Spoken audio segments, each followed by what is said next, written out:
que siempre resulta muy convulsionado. Vamos a hablar de esto con Gabriel Suet, que está aquí con nosotros. Bienvenido, Gaby. Gracias, Celia. ¿Cómo va? Sí, muy bien. El desafío sería cómo extender el clima generado por ese momento. Mauricio Macri en el Colón, los artistas en el escenario gritando Argentina, Argentina, los presidentes de las principales potencias del mundo aplaudiendo el momento y Macri como protagonista en el centro del mundo.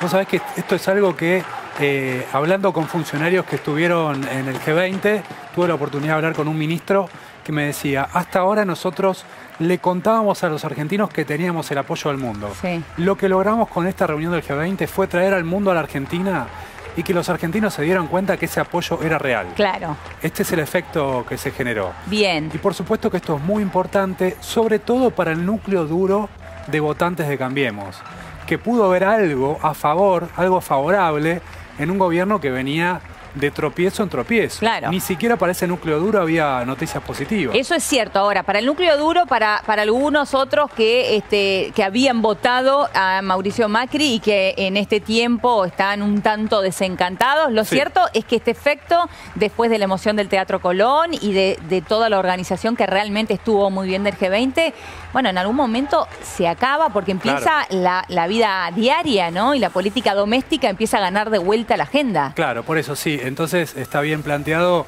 cuál va a ser el plan del gobierno para tratar de extender este efecto G20.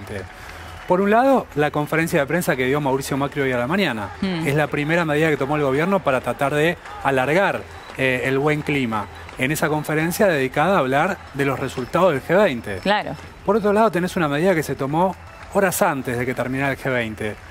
Con los videos de los principales líderes del mundo diciendo qué les había parecido y agradeciendo a la Argentina. Algo que realmente es una muy buena idea de comunicación. Que lo hizo a través de su cuenta de Instagram, ¿no? Claro, no sé si es un dato político fundamental, porque por supuesto, si vos le preguntás a un visitante qué le pareció la cumbre, lo más probable es que diga que le pareció bien, que felicite a los anfitriones. Lo que pasa es que algunas felicitaciones fueron enfáticas y ahí sí fue una buena política de comunicación. Bueno, como el caso, por ejemplo, de Christine Lagarde, que dijo que de las últimas 10 reuniones, cumbres de G20 en las que estuvo, esta fue la mejor. Claro, sí. Un dato realmente importante, político, pero surgido de una política de comunicación acertada. Claro, totalmente. Y por otro lado tenés que el objetivo del gobierno para tratar de extender este buen momento es que no haya conflictividad en este diciembre. Para eso, ¿qué se decidió? Bueno, el pago de los programas sociales de los Argentina Trabaja, que ahora es incluir, se van a pasar del 5 de enero, que estaban previstos, para el 28 de diciembre. Esto sí te asegura al menos unos últimos 3 días de 2018, no te digo en paz, porque nunca se puede asegurar la paz, pero sí con una malla de contención social mucho más fuerte. Bueno, que esto ya se venía también tratando antes del G20 con los bonos, con el bono que había anunciado también la provincia de Buenos Aires, que sin lugar a dudas, claro, uno de los ámbitos más difíciles, ¿no? El conurbano, sobre todo. Vos ten en cuenta que este va a ser un 2018 donde el poder adquisitivo de los salarios va a perder alrededor de 15 puntos. Todavía más las jubilaciones. En ese sentido también es importante la declaración de Macri de hoy, diciendo que no va a haber un bono especial para los jubilados, y eso sí le puede traer al gobierno de nuevo la realidad cotidiana a disputarle la agenda de este buen momento del G20. Porque es cierto, el presidente ante la pregunta dijo, no hay plata. Nosotros más que nadie cuidamos a los jubilados por la reparación histórica, hizo referencia a esto, pero de alguna manera cerró la puerta a la posibilidad de que existiese un bono para los jubilados, cuando sabemos que es sin lugar a duda una de las porciones más vulnerables de la sociedad, ¿no? Y antes, Elio, de escuchar al presidente, también tenemos que tener en cuenta que hay algunos acuerdos bilaterales, por ejemplo, acuerdos con China. Ayer estuvo el presidente Xi Jinping con Mauricio Macri, que fueron firmados por China y todavía no fueron firmados por Argentina y van a ser anunciados en los próximos días. Estamos hablando, por ejemplo, de acuerdos en materia ferroviaria. Hasta el 7 de diciembre, es decir, en lo que resta de esta semana, puede seguir habiendo anuncios de acuerdos con China. Eso también le va a permitir al gobierno extender el efecto G20. Bien. Ahora, Gaby, volviendo a este momento, ¿no? El momento más emotivo, sin lugar a dudas, no solamente de la noche, sino de la cumbre en general. Es uno de los momentos que todos destacamos, en donde se lo ve al presidente de la Nación muy emocionado. También ahora vamos a hablar de la reacción de los líderes del G20, de los líderes del resto de los países. Pero ¿crees que el llanto del presidente tuvo que ver también con un llanto no solamente de emoción, sino más bien de desahogo, de lo estamos logrando, pasó el primer día de jornada y pudimos controlar también temas de seguridad, entre otras cuestiones? Bueno, la verdad, interpretar un llanto es muy difícil. Bueno. ¿No? Sí, yo igual coincido con vos. Sí. Como análisis político, sí, claro, es correcto. Claro. Después, ¿por qué él lloró? No lo vamos a saber. No, pero ese sería el análisis político absolutamente, yo claro. creo que como análisis político, sí, es un alivio, era la confirmación de que la cumbre había salido bien. Sí. Y me parece que ese era el desahogo, porque, digamos, como análisis político también, esto que logró el gobierno es muy bueno para, según los parámetros que el propio gobierno se había fijado. ¿Qué quiero decir con esto? A ver. Puede haber un sector que diga, esta cumbre no sirvió y esta cumbre no nos va a traer beneficios concretos a los argentinos. Ahora, lo que me parece que es innegable es que para el plan trazado por el gobierno, esta cumbre sirve. Sí. Digo, vos podés, o puede haber un sector de la sociedad, de la dirigencia, que diga, el camino elegido por el gobierno es equivocado.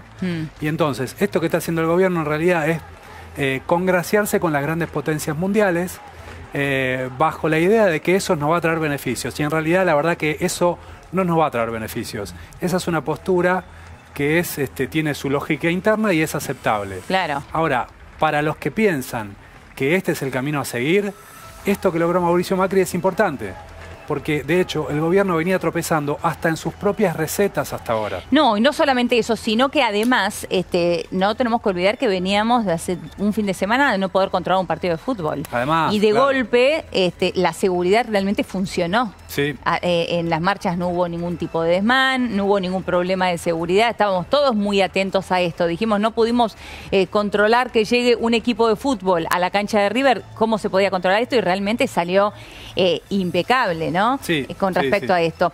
Y con respecto a lo gestual, digo, y sobre todo con la emoción y el llanto del presidente, muchas veces, y a esto iba mi pregunta en lo gestual y en lo político, muchas veces estos gestos terminan ayudando o torciendo a un electorado, ¿no? Pero por supuesto. Ha sucedido con miles de otras cuestiones. Por ejemplo, la imagen, Francisco de Narváez con el alicate, que después dijeron que ayudó para ganar.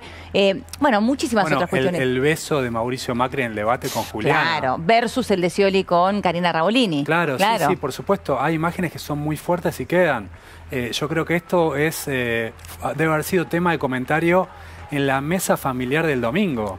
Claro. Muy pocas cosas llegan a ese ámbito. Claro. Y cuando llegas a ese ámbito quiere decir que desde lo gestual hiciste algo potente. Claro. Y sobre todo porque pareció algo genuino. Genuino. Claro, totalmente. Entonces, eso sí llega.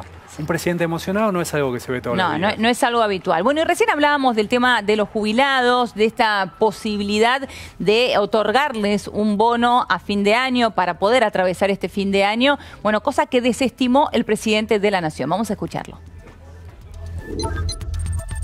En ambos casos siempre son prioridad. Tanto las leyes, Ariel, que mencionás, como nuestros jubilados. Ni que hablar para este gobierno que impulsó la ley de reparación histórica. Pero en ambos casos tenemos limitaciones. En un caso presupuestarias y en otro caso de poder acordar, insisto, en un gobierno que no tiene mayoría propia, hay una agenda legislativa siempre desafiante, no todos los temas se pueden resolver. Yo creo que, bueno, hay momentos en que hay más apertura en la dirigencia política para tratar algunos temas y en otros no. Bueno, y ayer el presidente marcando esta cuestión que hablábamos recién, Gaby, y sobre todo diciendo, bueno, es una cuestión presupuestaria.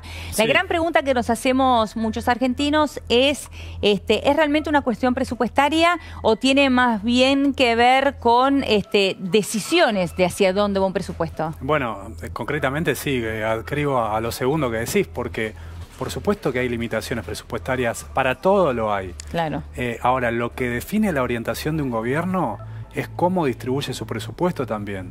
Y en este caso se ha decidido, sin darle un bono a los jubilados, cristalizar, reafirmar la pérdida de poder adquisitivo feroz que han tenido los jubilados este año.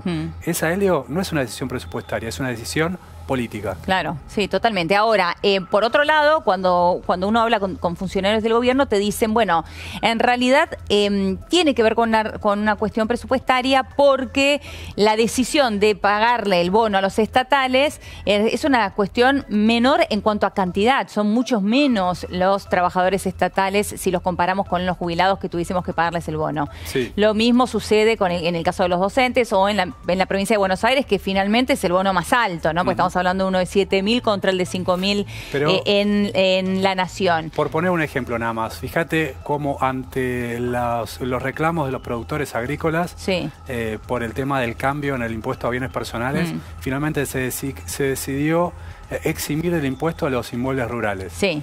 A los productivos, sí. Eso es una decisión política. Sí. No, en este caso ni siquiera la quiero discutir. Digo que esa es una decisión política.